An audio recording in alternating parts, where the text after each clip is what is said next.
Today's guest is a wonderful composer, musician, pianist, Enrico Pieranunzi. How are you doing? Hi, hello. Great. Born 1949 in the big empire Rome, growing up surrounded by music by your father Alvaro, who played jazz guitar. Started to play piano only 5 years old. How did you start? My father, you already answered. My father bought a piano. I mean, I didn't know what a piano is, of course. I was five and a half. And then he found also the teacher. That was a teacher for classical music. So I started taking lessons of classical and solfeggio, like, all the basic. But in the same time, my father taught me the basic of jazz, the blues, the changes. Also used to put on my stand, on the stand of the piano, he used to put some American standard to read. I was quite good in sight reading, and so I used to read, and then he pushed me to improvise. And step by step, I caught his approach. He was mainly a Charlie Christian, Django Reinhardt style guitar player, and so I caught some, and then I went to the records that I had in my house, and that was my main source for years to develop my jazz language. All my teen age was very much a bebop age. I was very much a bebop player. I was very fond of Charlie Parker. So after the basic by my father, I went on by myself through Charlie Parker, or I had some record by him, by Lee Konitz, Chet Baker. And then later in your life, you played with Chet Baker, you played with Lee Konitz, you played with Jim Hall. That is a story absolutely But that is fast forward. How was the scene in Rome at this time, in early 50s, I suppose, when you started to play? Who was your big influence, Morricone? No. The influence, my story came only from my father and the records. Morricone came later, but was another influence for jazz. The scene, this is a good question. Differently than other countries like mainly France, Belgium, and also Scandinavia, where jazz was kind of very much popular.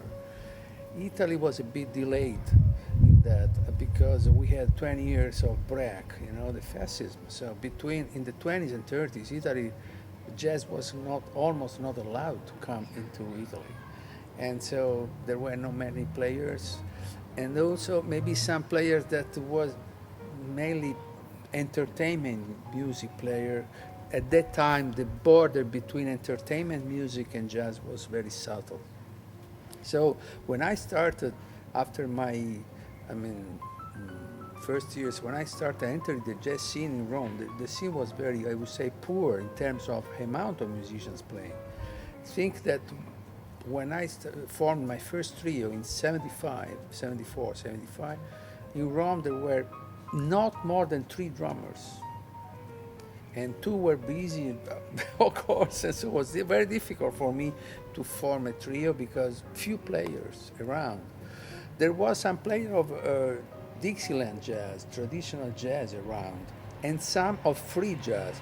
But the strange of Italy, once again, the different, comparing in Italy to France or Denmark or Sweden, was that there were few players of mainstream or bebop. So in a sense, even if very late I was one of the first bebop players, but it was already in the 70s, so it was a bit strange. Anyway, Morricone that you mentioned was another kind of influence. Since jazz was not such a rich music, you can really, afford a life to survive through jazz performances. I used to play in my 20s mainly very small clubs in Rome. There were not many, 2 or 3.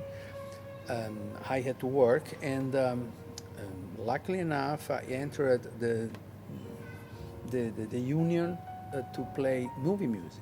So in '73, I started playing a lot as a studio man, a lot of movie soundtracks with Morricone and other composers of that kind. And you have a wonderful CD playing Morricone's music as well. That's right. Also, that was another paradox because, then I did that after almost 30 years. Right. Talking about classical, you started classical trained, of course, surrounded by jazz.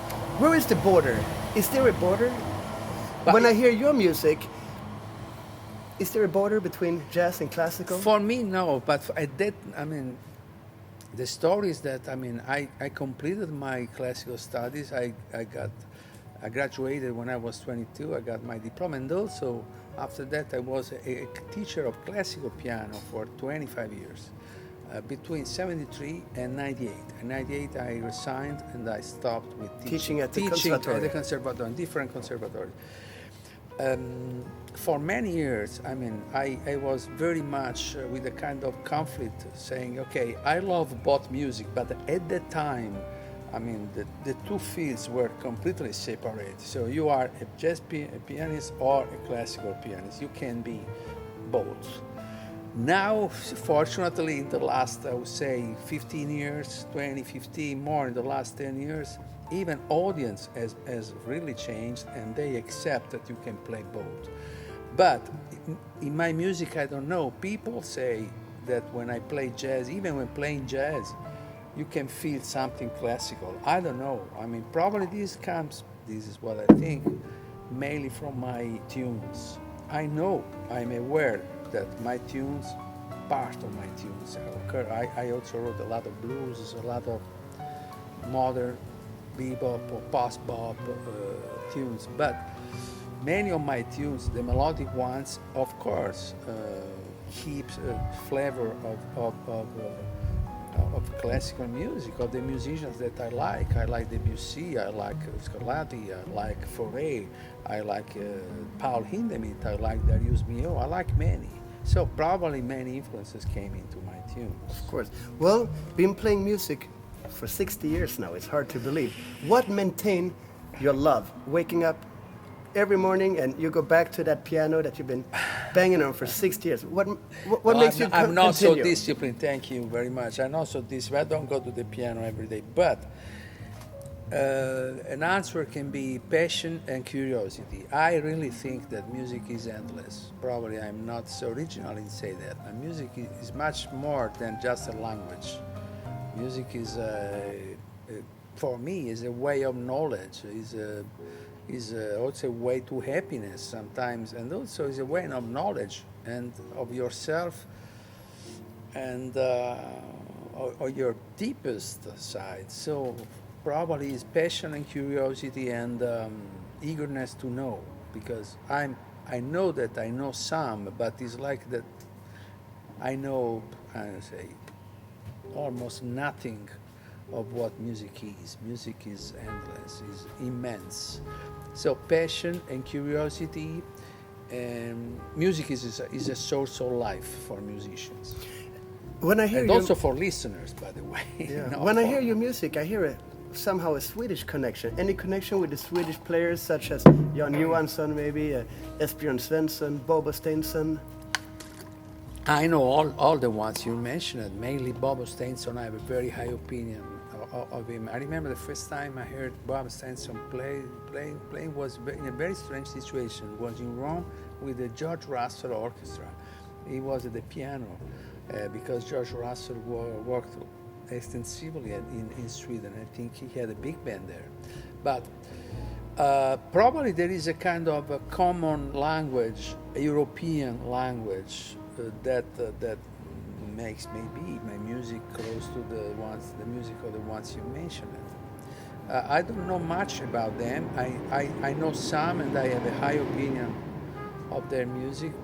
But I think that in Europe there is something common, very difficult to describe by words, that can make my music close to the...